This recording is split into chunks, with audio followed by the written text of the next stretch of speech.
Do you watch the news every day? Do you watch it religiously at night before you go to bed? Have you noticed an uptick in health challenges, in potentially negative moods, poor sleep, or more anxiety? If so, then your practice of watching the news every night before bed or every day in general may be driving those symptoms. I'm Dr. John Bartemus, and I'm putting the pieces together to help you live a life at optimal.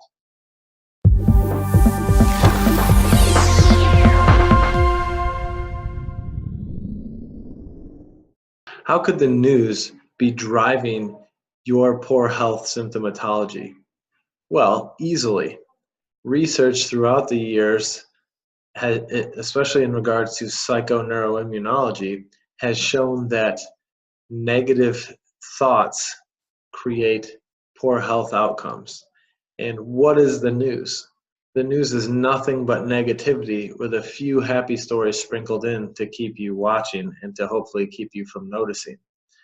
But think about all the news this week on Hurricane Florence. I'm in North Carolina and I don't watch the news, and I haven't this week because I have patients and coworkers and gym mates to tell me about the latest scare tactics and excitable stories about the hurricane. Is the hurricane real? Yes. Are people going to be affected and property going to be affected? Yes, especially in the coastal regions. But do inland places like Charlotte need to be as worried as the coastal areas? No. So it'll be interesting to see if this hurricane really impacts Charlotte the way that the Charlotte news promotes that it's going to do, and the hysteria they create. That's the word I was looking for. So if you're watching this every day and you're hanging on your weather apps and you're hanging on the news before bed, this is just creating fear and anxiety over a future event that likely isn't going to come to pass. And if it does, it's likely not going to be as bad as they say for us here in Charlotte. So I caution you about your practice of watching the news every day. Let's say the hurricane stuff was irrelevant, because most of the year it is. Well, they're always talking about shootings or robberies or the flu season or something to fear you into something. Okay? Well, that fear creation results in poor health, and over the long term, if you're constantly letting that negativity in, that is a stressor that is added to all the other stressors going on in your life to contribute to a health picture of decaying health.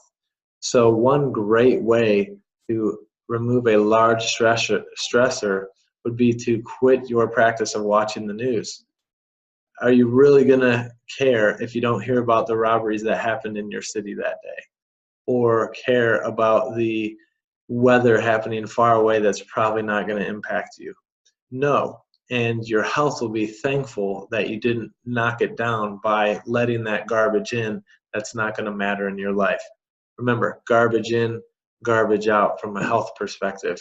So do me a favor, do yourself a favor, quit watching the news, quit hanging on the weather apps or the bad news sites, whichever they are, and focus on positive activities. Investing time with your family, investing time in reading or watching something educational that's going to uplift you, encourage you, advance you in your career or in a hobby.